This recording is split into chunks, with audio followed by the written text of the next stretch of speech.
de aprendermos mais sobre o seu caráter, mais sobre seu amor, sobre seu caráter e sobre os planos que ele tem para a nossa vida, para a nossa saúde mental.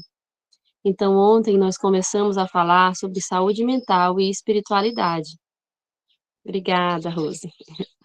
Ontem nós começamos a falar sobre esse assunto e vou fazer uma breve recapitulação, dos pontos principais de ontem. Então, nós aprendemos um pouco do porquê adoecemos, né? De onde é que vem a doença, entendemos que existe uma percepção, uma ideia, um conceito equivocado, muitas vezes por nós, de que a doença advém de Deus, que é um castigo direto de Deus. Aprendemos ontem que não é isso, que, que toda doença é produzida por Satanás. Entendemos também a relação dela com o pecado. E depois de vermos vários fatores que nós aprendemos que são pecinhas, né, que contribuem para o adoecimento, finalizamos falando sobre a subjetividade, que são conceitos que construímos na nossa vida e que precisam ser reavaliados, né. E hoje nós vamos avaliar um desses conceitos muito importantes, que é a nossa visão de homem, o que acreditamos, eh, que somos, né, e será que podemos ter uma ideia equivocada? Lembra que falamos em relação ao a ponto de vista e muitas vezes não temos uma visão completa do ser humano. Irmãos, a ciência, a psicologia, na verdade toda a ciência, a filosofia tem tentado entender o ser humano, tem tentado compreender a mente humana, e percebemos que ela não consegue abarcar todo o ser humano. Então, dentro da psicologia mesmo, existem visões diferentes, teóricos que apresentam visões diferentes, mas nós precisamos ter uma visão e uma base bíblica. E é isso que nós vamos apresentar nessa manhã, né. Então, o que é o homem? Antes da gente abrir a Bíblia, vamos fazer mais uma vez uma prece? Inclinemos nossas cabeças. Santo, santo Deus, Pai de infinita graça e infinita misericórdia, somos gratos porque o Senhor é bom para conosco. Somos gratos porque temos a Tua palavra à nossa disposição para compreendermos a Tua vontade. Ó Senhor, mas reconhecemos que necessitamos de Ti para compreendê-la. Por favor, Senhor, envia-nos o Teu Espírito. Habita em nosso ser. Renova nossa mente, Senhor.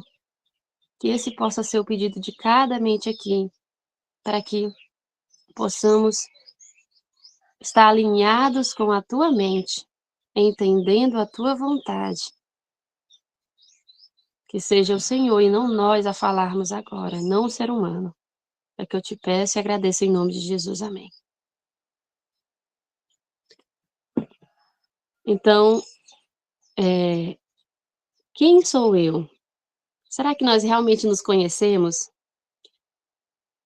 Quando as pessoas buscam terapia, um dos argumentos reais de se buscar terapia é o autoconhecimento. E o autoconhecimento nos ajuda muito a entender por que nos comportamos de determinada maneira, por que reagimos, e o que às vezes está lá no fundo do nosso coração, nas nossas intenções. E pode ser uma ferramenta muito boa. Mas será que nós realmente nos conhecemos? Às vezes é algo que nós nem paramos para pensar.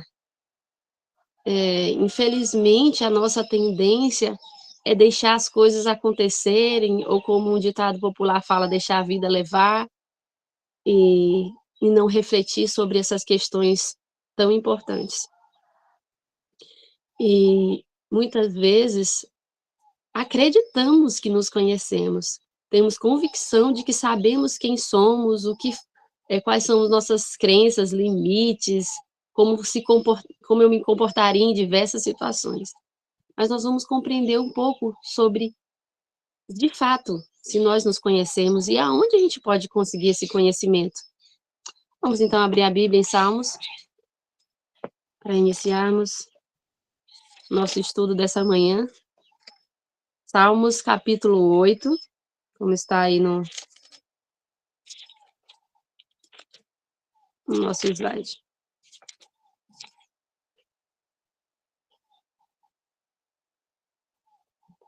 Diz assim: o que é o homem que dele te lembres, e o filho do homem que o visites? O interessante é que o salmista aqui, ele, quando lemos todo o capítulo, Davi está contemplando a Deus, exaltando e relatando ali características do caráter de Deus. E quando ele compara o caráter de Deus com o do ser humano, ele expressa essa frase que acabamos de ler. Então, a primeira coisa que aprendemos aqui, irmãos, é que toda a nossa referência depende do conhecimento de Deus. Não existe conhecimento verdadeiro de nós mesmos se nós não tivermos Cristo, Deus, o nosso Criador, que nos conhece melhor que ninguém, como referência. Irmãos, às vezes, como eu disse, temos tanta certeza que nos conhecemos, mas existem circunstâncias, situações que nos surpreendem. Então, por vezes, dizemos assim: nunca faria isso. Quantas vezes nós não dissemos isso? Nunca serei capaz de fazer isso. Não, comigo é assim. E determinamos coisas que, quando acontecem circunstâncias, quando as pressões vêm, por vezes nós quebramos essa palavra. Por vezes nós nos comportamos exatamente e reagimos exatamente o contrário daquilo que falamos.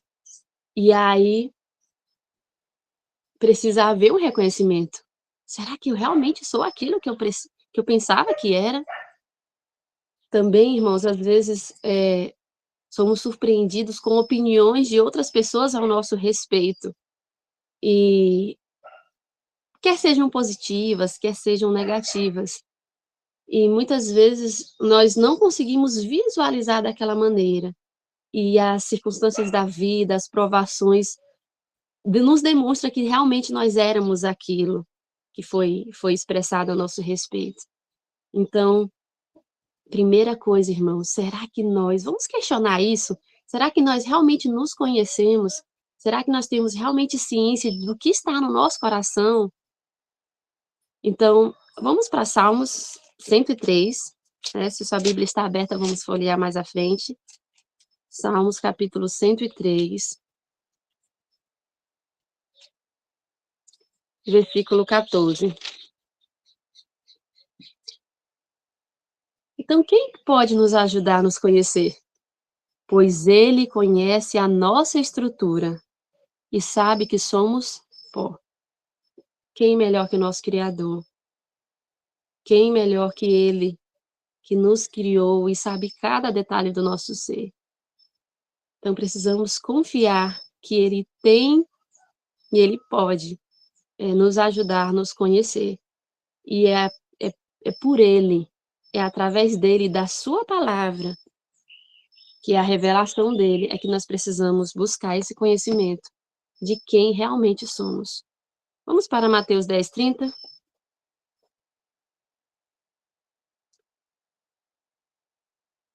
Lá diz assim: e quanto a vós outros, até os cabelos todos da cabeça estão contados. Irmão, se Deus se preocupa com detalhes, o que é o nosso cabelo? Se Deus se preocupa com detalhes, Ele não vai conhecer o profundo da nossa alma? Olha que palavra maravilhosa, olha que conforto nós encontramos na palavra de Deus ao saber que Ele nos conhece. Muitas vezes, como nós citamos ontem ali no momento de perguntas e comentários, muitas vezes, tudo o que necessitamos é de ter alguém que nos compreende, é de ter a certeza, esse conforto de que alguém nos entende. Irmãos, nós temos isso. Se nós crermos, Cristo nos entende. Cristo foi um de nós. Cristo viveu a nossa vida. ele sabe o que é passar por dificuldades e provações. Cristo sabe o que é ser rejeitado. Muitas vezes nós nos achamos a pior pessoa do mundo, muitas vezes nos achamos, temos uma visão de que ninguém gosta de nós e de ninguém está ao nosso favor, mas Cristo Jesus passou por isso, e Ele nos entende. Então nós precisamos nos volver nesse momento para Cristo, para a sua palavra, para essas promessas, e dizer a nós mesmos, pela fé, Ele me entende, Ele compreende quem sou, e é nele que eu preciso estar, e é nele que eu preciso buscar conhecimento. Então, a irmã White fala lá em Mente, Caráter e Personalidade, página 4, como está aí, que conhecer-nos a nós mesmos é grande ciência. Então, é muito importante conhecermos a nós mesmos, mas sempre partindo do ponto de vista de Deus, sempre buscando olhar com os olhos de Deus, que está aqui, ó, na sua palavra. Como é que ele nos vê? Vamos ver isso, irmãos? Como é que Deus nos vê? Então, nós vamos ver um pouco sobre como ele nos criou. Ele é nosso criador, ele conhece a nossa estrutura, então vamos agora ver a natureza do homem. Então, para a gente entender isso, vamos para o princípio, vamos para a criação, vamos para Gênesis capítulo 1. Lemos esse versículo ontem, mas vamos novamente lê-lo, que é importante. Pronto. Gênesis capítulo 1, versículo 26. O que diz aí? Também disse Deus, façamos o homem à nossa imagem, conforme a nossa semelhança. Tenha ele domínio sobre os peixes do mar, sobre as aves do céu, sobre os animais domésticos, sobre toda a terra e sobre todos os répteis que rastejam pela terra. Então, quando entendemos que ele é o nosso Criador e que ele nos criou perfeitos, irmãos, Deus nos criou perfeitos lá no Éden. Toda a nossa estrutura era perfeita. Tanto que no texto aí ao lado, vamos ler uma parte dele, né, que está em Caminho a Cristo, diz assim: o Criador concedeu ao ser humano originalmente faculdades nobres e um espírito bem equilibrado. Era um ser perfeito e estava em harmonia com Deus. Seus pensamentos eram puros e seus desejos santos. Então vamos parar por aí. Todo o nosso ser estava em harmonia com Deus. Não havia uma lei escrita em pedras, porque a lei estava no nosso coração, a lei estava no coração do ser humano. Adão e Eva obedeciam naturalmente a Deus. Eles eram naturalmente bons. Então, existem hoje ideias em relação à natureza do ser humano. E muitas vezes as pessoas acreditam, né, que basta desenvolver a bondade que há em nós.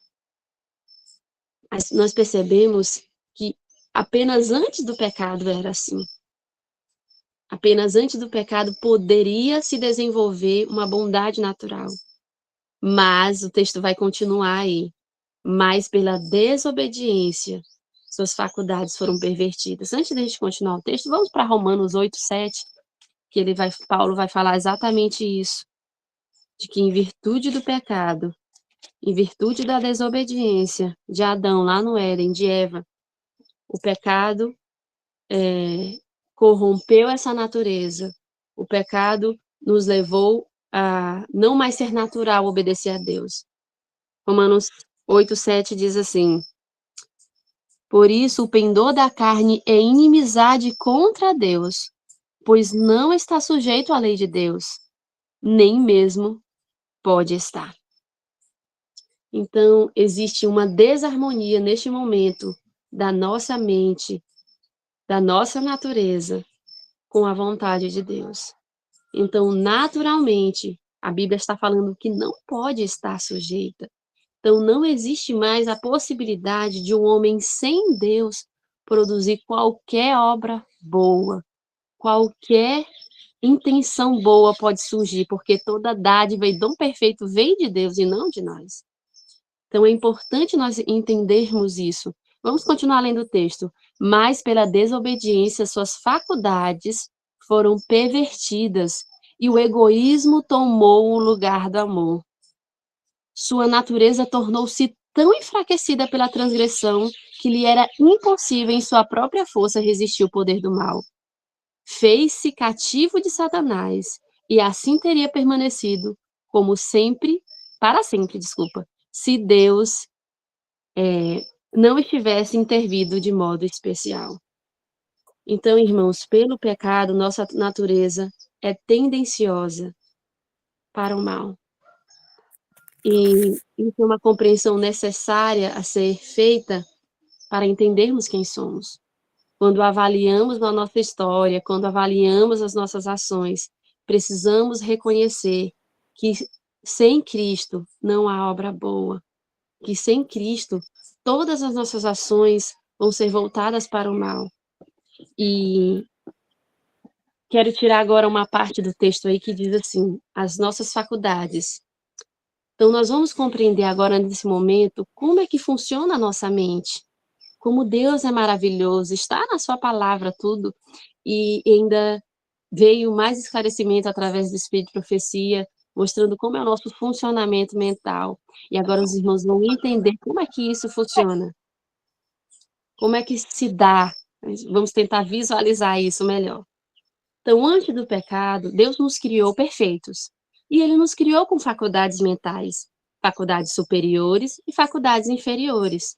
Todas elas foram criadas por Deus antes do pecado. As faculdades superiores, a gente pode resumir, não são somente elas, mas podemos resumir em consciência, razão e vontade. O que elas são? Vamos tentar defini-las rapidamente. A consciência, irmãos, é aquilo que fala conosco, nos levando ao certo e ao errado. É a nossa consciência que nos aponta uma direção. Todos nós temos uma consciência, mas por vezes, como a gente falou ontem, nós não temos uma percepção real das coisas. Nossa consciência pode não estar bem esclarecida. Podemos ter um conhecimento equivocado sobre as coisas. Mas, no geral, vamos apenas entender isso. A consciência apenas aponta o certo e errado. A consciência só diz isso, primeiro, né, para a gente entender. Consciência fala sobre o dever, sobre o que é certo e o que é errado. Ela não articula, irmãos, a consciência não justifica por que está certo e errado. Ela só aponta. Então, a razão é que faz esse papel. A razão, ela vai articular conosco, ela vai dar razões justificativas para crermos ou não, para tomarmos ou não certas atitudes. E a vontade, como dissemos ontem, é a nossa escolha, o nosso livre-arbítrio. É ali em que tomamos decisões. E ela é muito importante. Todas essas faculdades foram dadas de presente a nós e, como a gente falou ontem, nos difere da todo o resto da criação. Nos difere dos animais, nos difere das plantas, porque somente nós podemos escolher. Somente nós podemos escolher a quem servimos. E as faculdades inferiores? Nós vamos nos deter um pouco mais hoje para entendermos quem somos. Que está aí os apetites e as paixões. Então, quando Deus nos criou, essas faculdades estavam em harmonia. Elas estavam em harmonia. As faculdades superiores, elas tinham domínio sobre a mente. Como assim, irmãos? O que é o apetite? Aquele desejo natural. Imagine se nós não tivéssemos o apetite. Foi uma bênção de Deus. Imagine você comer, né, sem vontade. É muito triste. Então, Deus, para a nossa felicidade, nos deu o apetite. Contudo, ele precisa estar sobre o domínio da razão, da vontade. E antes da criação era assim. As paixões da mesma forma, os sentimentos, as emoções, não são ruins em si mesmo, quando Deus nos criou. Contudo, depois do pecado, ele foi pervertido, ele foi contaminado pelo mal, né, por aqueles mesmos sentimentos satânicos que haviam no coração, que surgiram misteriosamente no coração de Lúcifer, foram passados a nós. E o que aconteceu então, irmãos, depois do pecado? Houve uma inversão da natureza, houve uma inversão das faculdades. Nós deixamos de ser controlados pelas faculdades superiores e agora somos controlados, todos nós, irmãos, controlados pelas faculdades inferiores. houve essa inversão. Então, as faculdades superiores estão ali, elas existem, mas elas trabalham e funcionam, estão submetidas às faculdades inferiores. E é tão desanimador, né, quando nós entendemos isso. Mas, graças a Deus, nós vamos ver aqui no decorrer da mensagem que temos esperança. Olha, a irmã Ade confirmando isso, né, sobre as faculdades superiores e inferiores. Então, no livro Temperança, diz assim: um homem cedendo à tentação de Satanás para condescender com a intemperança, põe as faculdades superiores em subordinação aos apetites e paixões animais. Então, quando nós, o que diz aqui? Quando o ser humano, ele cede à tentação do apetite, das faculdades inferiores, aí a gente está cedendo, vamos dizer assim, autoridade a ela, domínio. E em Mente, Caráter e Personalidade diz assim: as tendências inferiores devem ser mantidas sob o controle das faculdades superiores. Mas como? Como isso ocorre? Vamos lá. Mas primeiro vamos continuar entendendo isso, entendendo como é que se processa esse domínio das faculdades inferiores. Vamos para Isaías 64?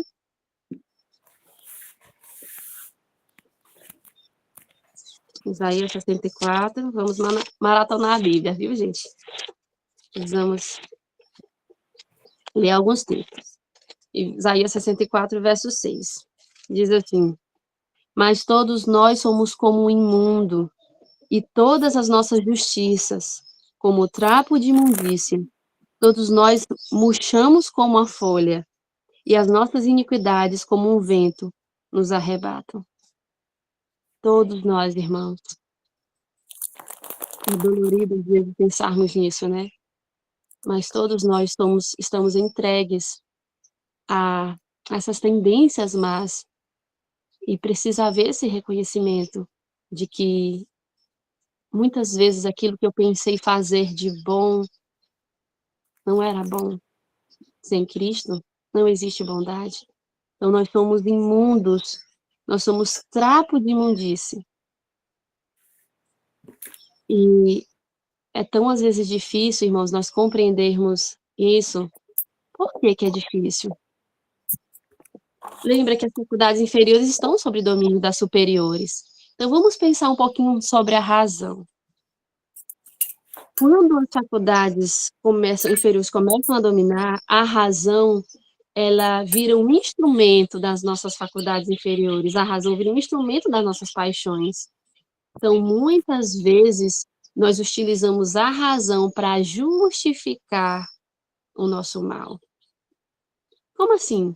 Quando nós somos confrontados com o que nós somos, quando a palavra de Deus penetra no coração e diz: você é isso, você fez isso não porque você é bom, porque você é egoísta, porque você é orgulhoso, isso nos fere tanto que a razão começa a dizer assim: não, mas eu sou assim, não é por conta disso, não, tem alguém pior que eu, não, mas a culpa é dos meus pais, não, mas a culpa é da sociedade. E aí nós começamos a racionalizar o pecado. Nós começamos a utilizar a razão como um instrumento para justificar o pecado. Quantas vezes, irmãos, fazemos isso? Quantas vezes a nossa razão tem servido de um instrumento para o pecado? Justificando o próprio eu, tirando o nosso foco do reconhecimento e levando a gente a falar mal dos outros, levando a gente a julgar e condenar as pessoas da nossa igreja, líderes, ou quem quer que seja, pessoas que pensam diferente de nós. A gente começa a justificar o pecado. E isso impede o reconhecimento de quem nós somos. Impede. Então, precisamos entender como há um poder, irmãos, infelizmente há um poder. Nós estamos dominados pelo pecado. O mal está em todos nós. Vamos para Jó. Vamos para Jó agora, 14:4. Acelerar que temos bastante texto para ler. 14:4 diz assim: quem da imundícia poderá tirar coisa pura? Quem, irmãos? O que que a palavra diz? Ninguém. Muitas vezes tentamos tirar coisa pura da nossa imundície. Muitas vezes, eh, irmãos, por que que eu estou falando sobre isso? O que que isso tem a ver com a saúde mental? Muitos de nós temos sofrido, muitos de nós temos entrado em ansiedade, temos nos deprimido, porque estamos buscando fazer o que é certo, estamos tentando fazer, ou seja, tirar da imundície coisa pura e não conseguimos. E isso nos massacra, isso nos atormenta, temos perdido o sono por conta disso, temos ficado em angústia em virtude disso, porque tentamos ao tentarmos fazer o que é certo por nossas forças, a gente vai descobrir isso, que são os apetites e paixões que nos enganam, que fazem a gente pensar que é por nossas forças. Quando nós fazemos isso, nós estamos entrando num ciclo vicioso do fracasso, porque nós estamos tentando tirar da imundícia coisa pura, e ninguém pode fazer isso. Olha aqui o que eu acabei de dizer, né, sobre o coração enganoso, que está lá em Jeremias, 17:9, texto bem conhecido, que fala profundamente a nós. Diz assim: enganoso é o coração, mais do que todas as coisas, e desesperadamente corrupto. Quem o conhecerá? Você já escutou alguém dizendo assim: não, eu sou uma pessoa boa, eu não mato, eu não roubo, e assim começa a relatar comportamentos socialmente aceitáveis, né, ou a gente vê que, não, parece que a pessoa está impecável, mas o que a palavra diz é que nós somos desesperadamente corruptos. E muitas vezes não compreendemos por quê, não aceitamos por quê, porque o coração é enganoso, porque a nossa razão está sob o domínio dos apetites e paixões. Irmãos, você já conheceu alguém que tem compulsão por mentir? Você já conheceu alguém que mente com tanta facilidade, que se você não souber a verdade, você acredita facilmente? Aquele mentiroso de carteirinha?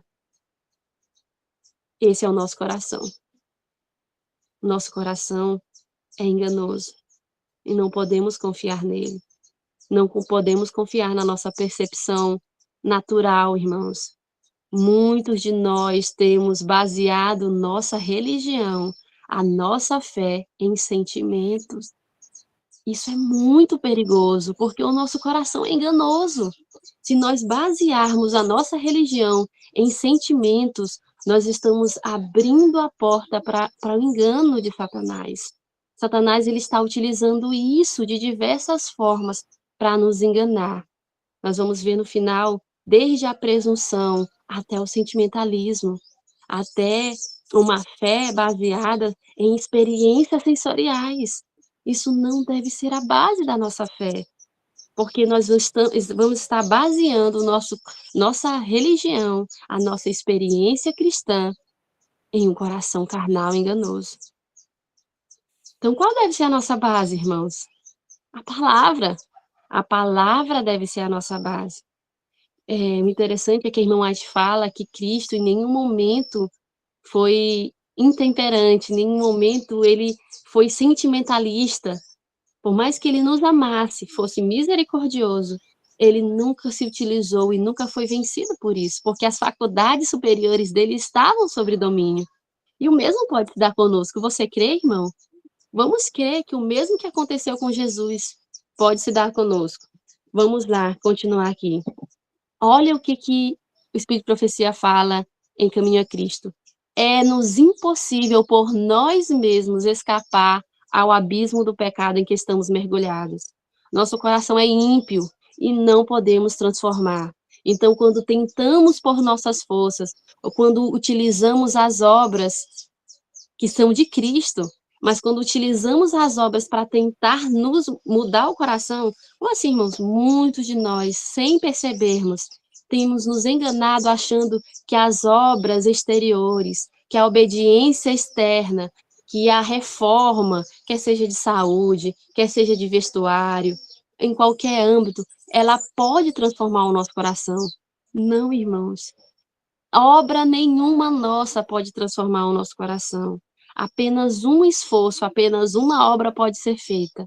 O esforço em direção a Cristo, o esforço em direção ao reconhecimento, o esforço em relação a entregar a nossa vida, a nossa vontade ao Senhor Jesus. Porque nós vamos ver que somente Ele tem esse poder de inverter as faculdades. Muitas vezes, irmãos, nós temos mudado algum aspecto da nossa vida e temos depositado a esperança da mudança do nosso caráter nisso. Isso é um engano, irmãos. Isso é confiar no coração carnal. Temos depositado tanto isso, que quando isso não acontece, nós nos frustramos terrivelmente. Nós entramos em ansiedade, ou até mesmo em outros transtornos. Falo isso pela minha experiência profissional, né, de atendimentos que eu tenho tido, de pessoas que querem fazer a vontade de Deus, que buscam fazer a vontade de Deus, mas pelo não reconhecimento de si mesmo, pelo não reconhecimento da fraqueza do coração humano, do pecado que habita nelas, elas continuam tentando pelas suas próprias forças. E a razão, dominada pelas paixões, tem racionalizado tanto. Às vezes, irmãos, nós usamos até textos bíblicos e do espírito de profecia para justificar esse entendimento equivocado em relação a nós mesmos. Então, irmãos, para que serve a lei nisso tudo? Já que eu não consigo obedecê-la, já que a irmã, eu estou falando que não conseguimos mudar o coração pela obediência dela. A lei, irmãos, é um espelho. A lei é um espelho. Está lá em Tiago, vamos lá rapidamente, Tiago 1.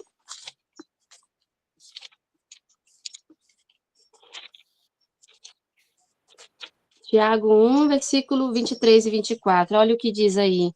Porque se alguém é ouvinte da palavra e não praticante, tá certo?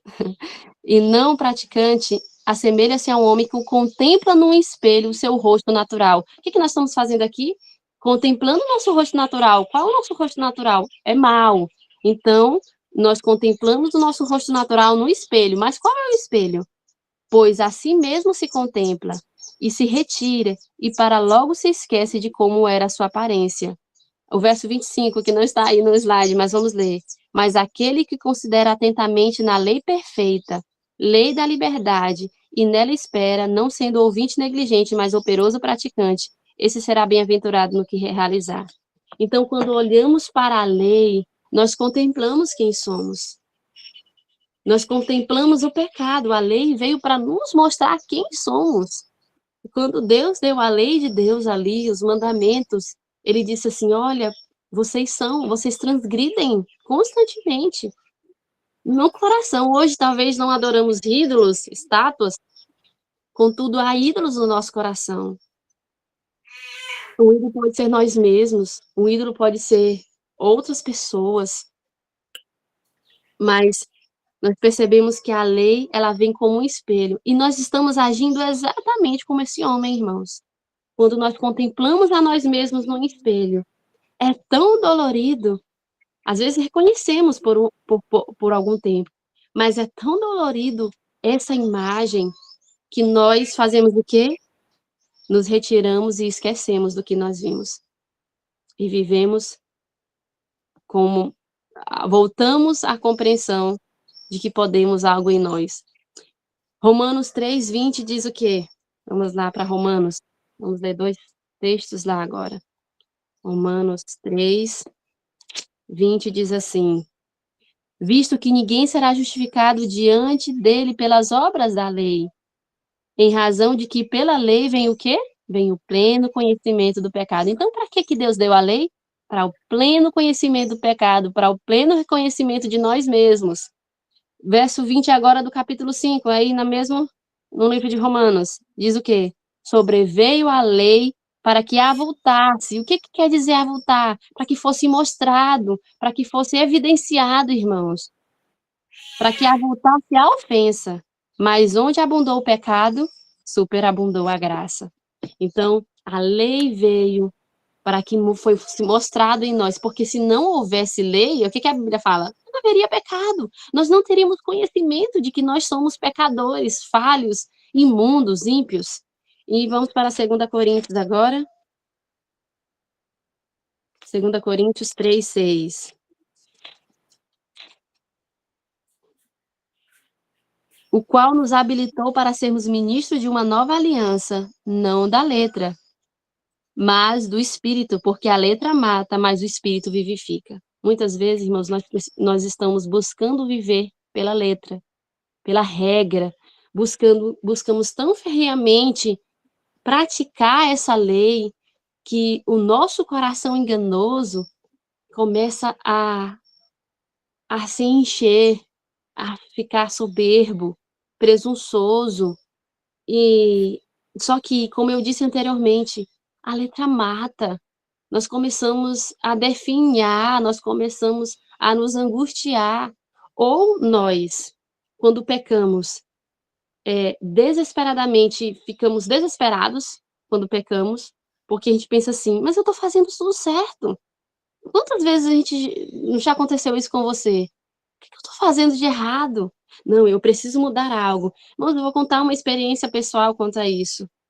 Eu tinha essa compreensão, eu buscando mudar meu coração, eu pensava erroneamente de que as reformas, a vida no campo, era para mudar o meu caráter, e não o contrário. Todas as reformas são fruto de um reavivamento, como a gente vê aqui, né, é o Espírito que vivifica. Então, o campo é apenas para me aproximar do Deus que faz a obra em mim. Então, o que acontecia comigo? Quando eu pecava, quando eu caía naqueles mesmos defeitos de caráter, eu começava a dizer assim: "É porque eu estou fazendo algo errado". E isso me angustiava e eu começava a procurar regras que eu estava quebrando. Irmãos, isso é perfeccionismo, isso é farisaísmo, e nós muitas vezes estamos guiados por nossos apetites e paixões e não percebemos. Pensamos até assim: "Não, eu venci os apetites, porque eu sou vegetariano, porque eu como na hora certa, porque eu durmo na hora certa", e a gente começa, mas não percebe que as paixões também dominam, que as paixões também estão ali, e de que elas podem estar dominando, e a gente pode estar apenas numa aparência de obediência às regras. Então, eh, nós vamos compreender agora o pecado do coração e o comportamento. Lá em Mateus 7, vamos lá para Mateus, vamos ler vários textos em Mateus. Mateus, capítulo 7, primeiramente. Olha que o Senhor Jesus nos revela, versículo 4 e 5. Ou como dirás ao teu irmão: deixa-me tirar o argueiro do teu olho, quando tens a trave no teu? Hipócrita, tira primeiro a trave do teu olho, e então verás claramente para tirar o argueiro do olho do teu irmão. Irmãos, muitas vezes nós estamos tão preocupados com um cisco. Primeiro eles vão falar de nós, mas o texto está falando de outros, né, da nossa visão em relação a outros. Mas às vezes a gente está tão preocupado com o comportamento, com apenas com a obediência exterior, que a gente esquece da trave do nosso coração. E quando nós começamos a nos preocupar tanto com o comportamento, a gente começa a olhar para as falhas dos irmãos, a gente começa a observar constantemente a falha dos outros. Por quê? Porque ao observar a falha do outro, eu escondo a minha. A minha parece menor, mas será que é? Será que essa é a solução para o problema do pecado? Então nós começamos a observar o comportamento externo, vamos dizer assim, tentar controlar isso, e como nós não vamos conseguir, ou nós deprimimos, nós ficamos ansiosos, ou a gente começa a cobrir os nossos próprios pecados olhando para o cisco do irmão, o cisco da igreja, entende? E aí caímos nesse engano. Mateus 12 agora, Mateus 12, verso 34. Diz assim: raça de víboras, como podeis falar coisas boas sendo maus? Porque a boca fala do que está cheio o coração. Tentamos controlar tanto do que nós falamos, às vezes a gente diz assim: não, eu não vou mais falar mal do meu próximo, e a gente fica encontrando métodos fórmulas para controlar nosso comportamento externo e nós não reconhecemos que o problema está ali, no coração. Mateus 5:28.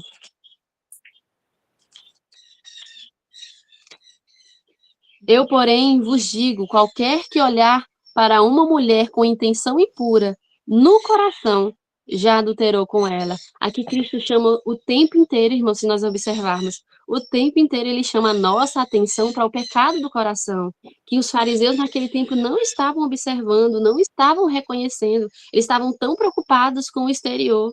E será que nós também não estamos caindo neste mesmo engano? Então, o que serve para nós tudo isso? Se o nosso coração é mau e se ele não foi purificado, primeiro precisa haver a purificação, irmãos, do coração. Vamos agora para o capítulo 15 de Mateus, versículo 18 e 19. Diz assim: mas o que sai da boca vem do coração, e é isto que contamina o homem, porque do coração procedem maus desígnios, homicídios, adultérios, prostituição, furtos, falsos testemunhos, blasfêmias. Que nunca mais possamos confiar em nós mesmos e declarar que eu nunca faria isso. Irmãos, o ser humano é capaz de qualquer coisa sem Cristo. É por isso que nós vemos o mal tão alastrado na humanidade hoje. Tantos conflitos familiares, tantos problemas em vários âmbitos. Quanto mais a gente olha para a sociedade, mais a gente vê o descontrole emocional, como as pessoas estão controladas, e nós também. Às vezes, aparentemente não, mas o mal está habitando em nosso coração. Então, para finalizar finalizar essa parte, Provérbios 4:23. Nós possamos estar preocupados não com o exterior. Às vezes estamos tão preocupados com o exterior que nós ficamos extremamente abalados quando alguém nos calúnia, quando somos caluniados por alguém. E ficamos preocupados com a nossa fama, né, vamos assim dizer, com a nossa reputação. E não nos preocupamos com o coração. Mas o que a palavra diz? Sobre tudo que se deve guardar, guarda o coração, porque dele procedem as fontes da vida.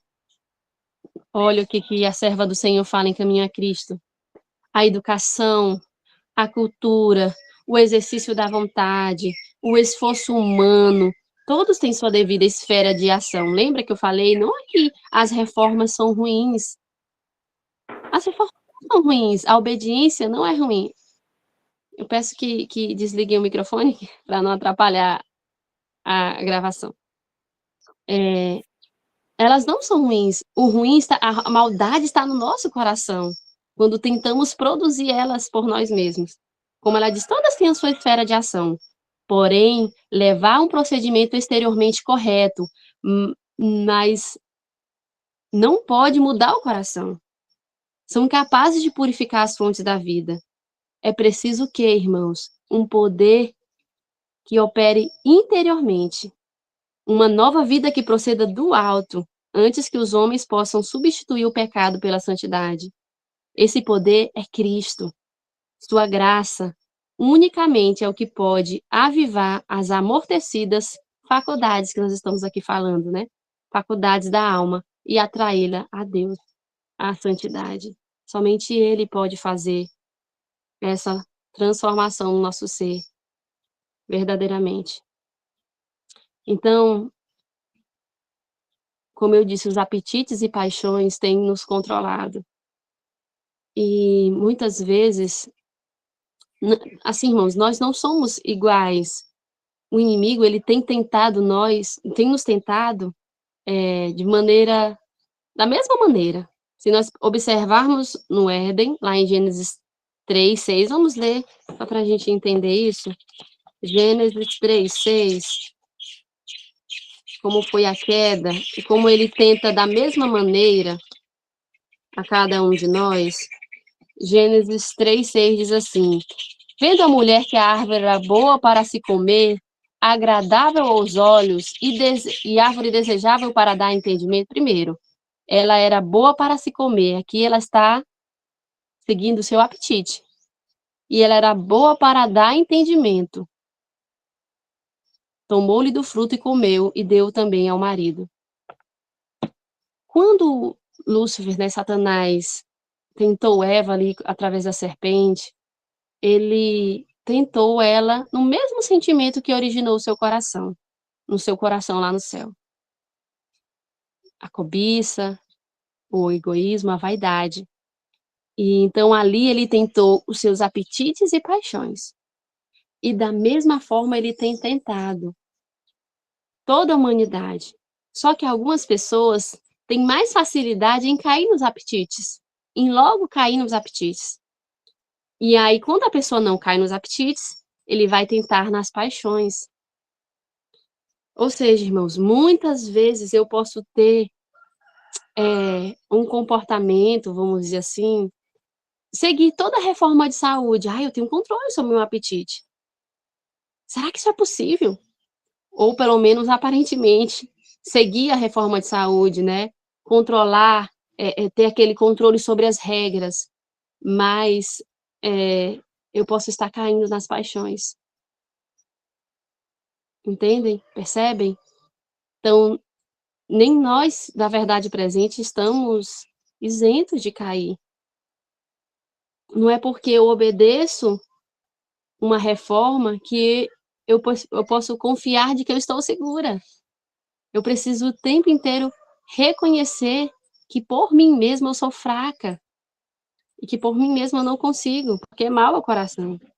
Então a gente vê isso no deserto da tentação, quando Satanás tenta primeiro com apetite a Cristo, o pão, né, e aí depois ele tenta a presunção, ou seja, tenta aos mesmos sentimentos que o levaram a cair, que são essas paixões contaminadas. E a irmã White confirma isso lá em Desejadas são Nações, ao comentar essa situação, ela diz: de todas as lições a serem aprendidas da primeira e grande tentação de nosso Senhor, nenhuma é mais importante do que a que diz respeito ao controle dos apetites e paixões.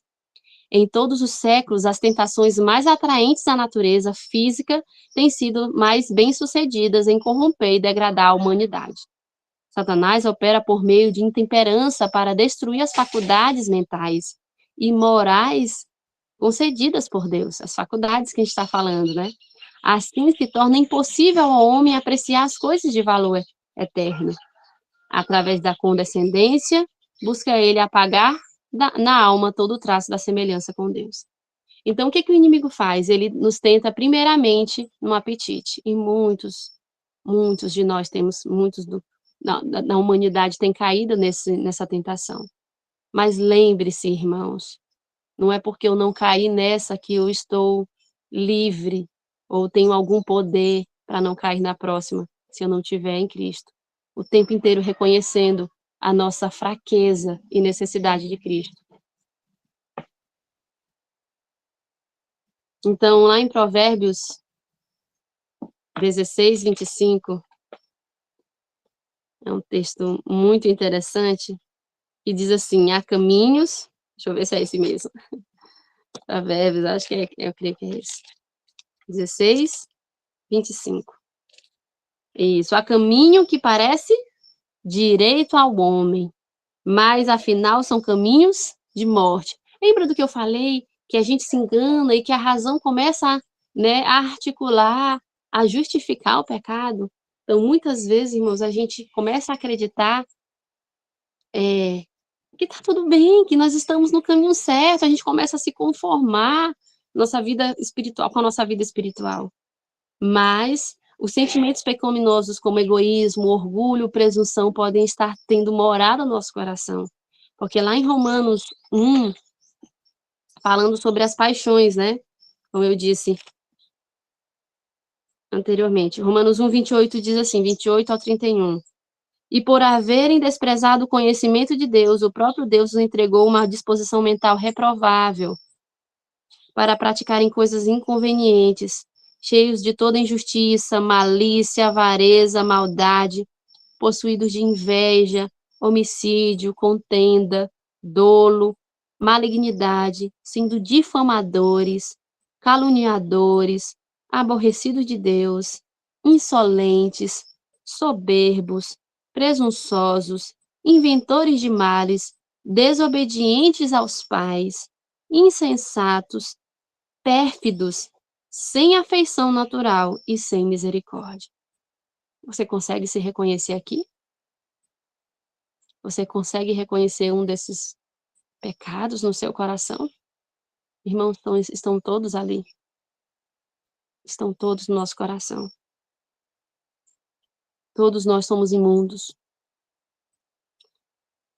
E se nós não reconhecermos isso, nós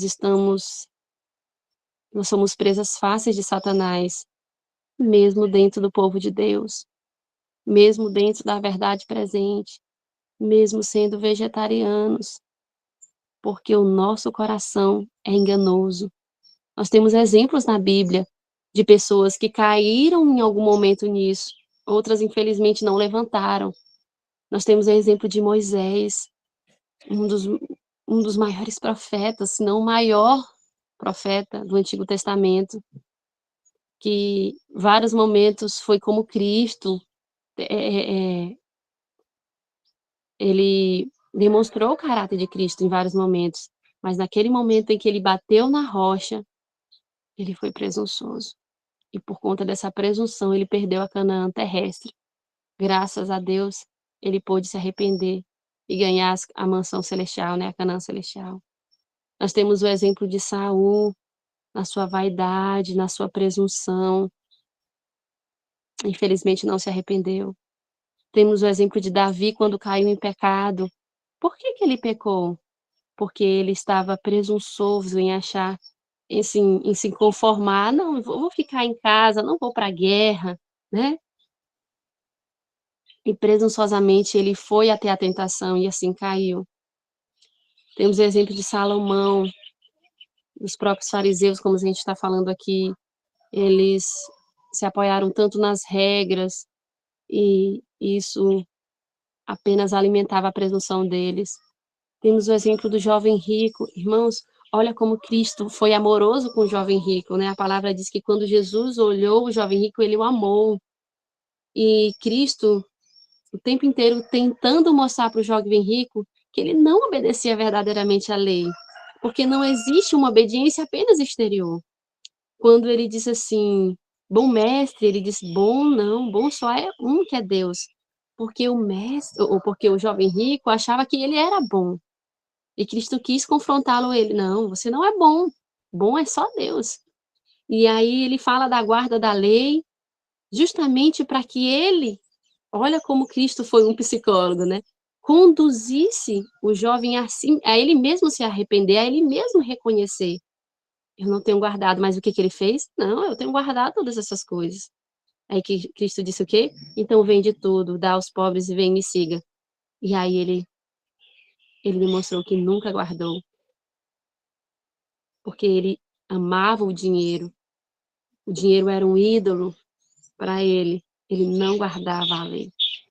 Então, nós temos exemplos disso, de como a paixão, como os sentimentos, o orgulho, a presunção, o egoísmo, a vaidade, tem entorpecido, tem atrapalhado a nossa mente de entender a obra que Cristo quer fazer em nós. Temos o exemplo de Pedro, né, que presunçosamente várias vezes agiu de forma presunçosa. Cristo o repreendeu e louvado seja Deus porque ele se arrependeu. Olha que o Espírito de Profecia fala em parábolas de Jesus. Nada é tão ofensivo a Deus, nem tão perigoso para a alma humana como o orgulho e a presunção. De todos os pecados é o que menos a esperança incute e o mais irremediável. Então, irmãos, que possamos reconhecer esses nossos pecados e buscar em Deus forças. Como inverter essas faculdades, irmãos? Se nós não temos forças para invertê-la. Lá em Romanos 7, 24 e 25 diz assim: desventurado homem que sou. Nós já entendemos que nós somos desventurados. Quem me levará do corpo desta morte? Graças a Deus por Jesus Cristo, nosso Senhor, de maneira que eu de mim mesmo, com a mente, sou escravo da lei de Deus, mas segundo a carne, da lei do pecado. Graças a Deus por Cristo. E a irmã Ati comenta isso em Caminho a Cristo.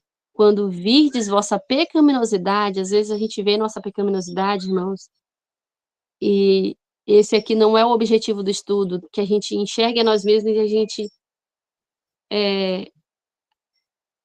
se desestabilize, se abale e caia sem esperança. Não há uma esperança. Quando virdes a vossa pecaminosidade, não espereis até que vos tenhais melhorado. Quantos há que julgam não ser suficientemente bons para ir a Cristo? Tendes esperança de tornar-vos melhor mediante vossos próprios esforços? Pode o etíope mudar a sua pele ou o leopardo as suas manchas? Nesse caso, também vós podeis fazer o bem, sendo ensinados a fazer o mal? Jeremias 3:23. Só em Deus, irmãos, só em Deus é que há socorro para nós. Não devemos esperar persuasões mais fortes, melhores oportunidades ou um temperamento mais santo. De nós mesmos nada podemos fazer, temos de ir a Cristo, exatamente como nos achamos. Então, quando a culpa do pecado, lembra que a gente falou ontem, quando a culpa do pecado vem nos massacrar, muitas vezes a gente se acha tão afastado de Deus, porque o pecado de fato nos afasta de Deus, faz separação, nós nos achamos tão afastados que nós pensamos assim: "Não existe chance para mim. Deus não vai me dar mais oportunidade. Eu preciso fazer alguma coisa, eu preciso tentar melhorar um pouquinho a minha imagem". Não, irmãos. Vá a Deus como você está. Ele te aceita para fazer essa transformação, para fazer o quê? Essa inversão, que só nele é possível. Nós precisamos crer nisso. Nós precisamos reconhecer quem somos e crer que ele pode fazer essa mudança real. Então, essa mensagem, irmãos, do reconhecimento próprio tem tudo a ver com a justificação pela fé. Ela, na verdade, ocorre na justificação pela fé. Então, lá em João 16:8, diz o seguinte: quando ele vier, quem? O Espírito Santo, convencerá o mundo do pecado, da justiça e do juízo. A obra da justificação pela fé, ela está intrinsecamente relacionada com o reconhecimento de quem somos, do reconhecimento do pecado que há em nós. Não existe, irmãos, uma mensagem de justificação pela fé sem esse reconhecimento. Entende? Não só no início da jornada cristã, mas no decorrer, porque como Paulo, vamos ler lá em Timóteo, 1 Timóteo. 1 Timóteo, capítulo 1, versículo 15. Fiel é a palavra e digna de toda aceitação, que Cristo Jesus veio ao mundo para salvar os pecadores. O que ele falou de si mesmo? Dos quais eu sou o principal. Sem esse reconhecimento do nosso pecado e de pedir a Deus, irmãos, nós não conhecemos a nós mesmos. É por isso que Davi falou: sonda-me, ó Deus. Porque muitas vezes estamos achando que estamos sendo guiados por um bom sentimento, por uma boa intenção, e podemos estar sendo enganados. Então precisa haver esse reconhecimento o tempo inteiro. A morte do eu, gente, é o tempo inteiro, é todos os dias. Não é só no início da nossa caminhada cristã, porque se nós começarmos a focar na mensagem da justificação pela fé, apenas como crer na palavra e crer nas obras de Deus, sem esse reconhecimento acontecendo juntos, nós podemos ser enganados. Por quê? Porque o coração é enganoso, irmãos. Porque o inimigo, ele vai nos tentar a presunção.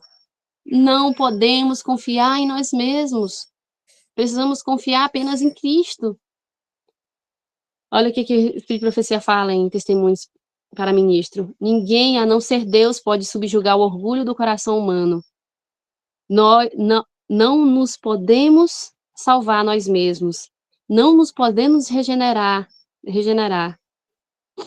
Nas cortes celestiais não se entoará o cântico: a mim que me amei e a mim mesmo, e me lavei a mim mesmo e me redimi.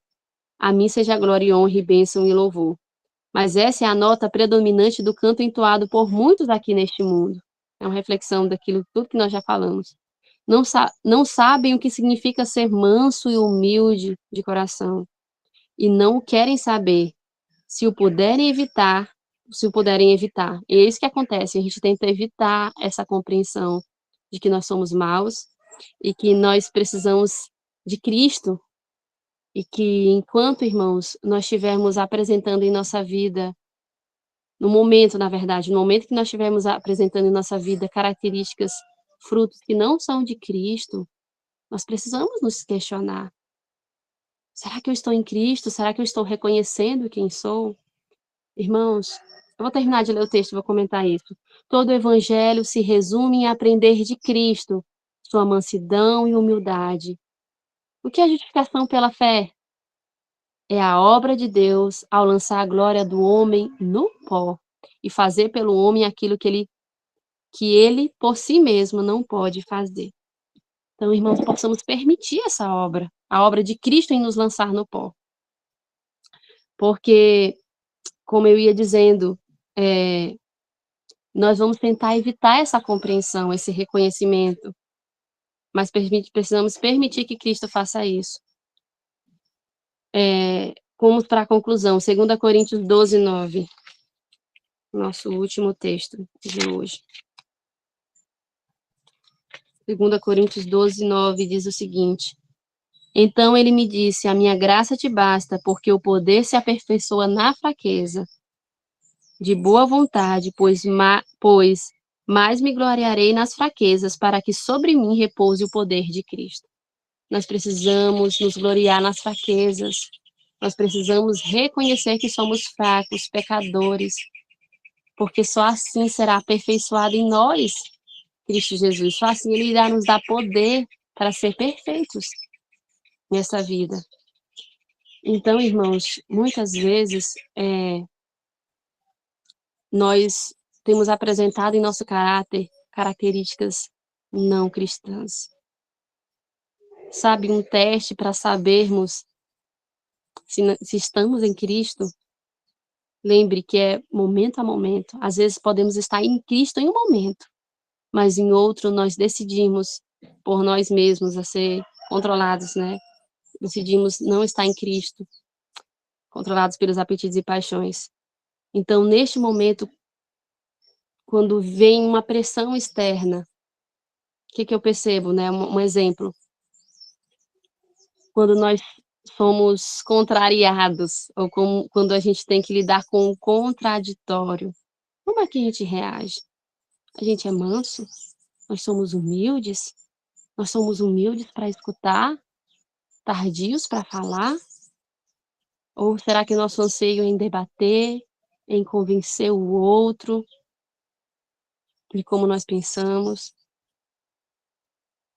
Percebe, irmão, como é tão difícil nós reconhecermos esse mal, porque muitas vezes nós nos justificamos na própria palavra de Deus.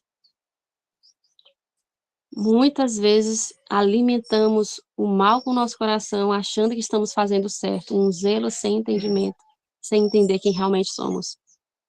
Olha que o Espírito de Profecia fala sobre a presunção. Presunção é a falsificação da fé. Será que eu posso estar com fé? Ou será que eu posso achar que eu tenho fé, mas na verdade é presunção? Ela é operada por Satanás. A fé reclama as promessas de Deus e produz frutos de obediência. Então, irmãos, se é uma verdadeira fé, ela vai produzir obediência. A presunção também reclama as promessas, mas serve-se delas como fez Satanás, para desculpar a transgressão. Então, que nós possamos permitir que o Espírito Santo nos convença do nosso pecado, para que ele mostre se há algum mal em nós. Para que ele mostre se a presunção tem morada. Tem, irmãos, a presunção, se não houver Cristo para purificar, ela vai ter morado no nosso coração. Então, em que aspecto eu posso estar sendo presunçoso? Se um irmão que pensa diferente de mim, eu me afasto do irmão, eu trato o irmão diferente, eu julgo e falo mal desse irmão. Irmãos, olhe para você, não olhe para o outro. Olhe para você. Será que nós não temos achado que temos fé, mas nós temos presunção? Julgados os irmãos da igreja, e às vezes até entre nós, na verdade, presente, há contendas e discussões. Esse espírito não é o de Cristo, de separação.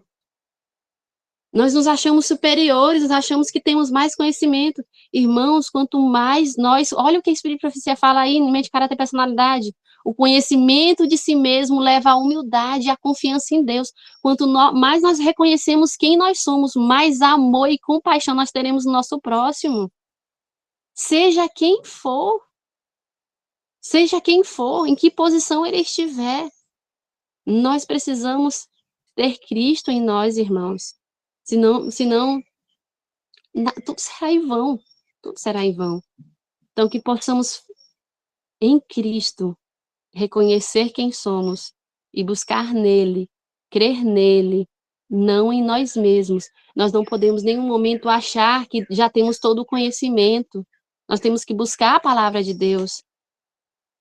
Muitas vezes há discussão entre o povo de Deus porque achamos que já estamos num patamar de conhecimento. Ou porque achamos que estamos num patamar que o inimigo pode não nos alcançar. Todos nós podemos cair em enganos. Nós temos histórias na Bíblia, histórias do povo de Deus, de pessoas que foram extremamente, assim, poderosamente usadas por Deus e depois caíram em presunção, como vimos aqui de Moisés, e até mesmo a história do povo adventista.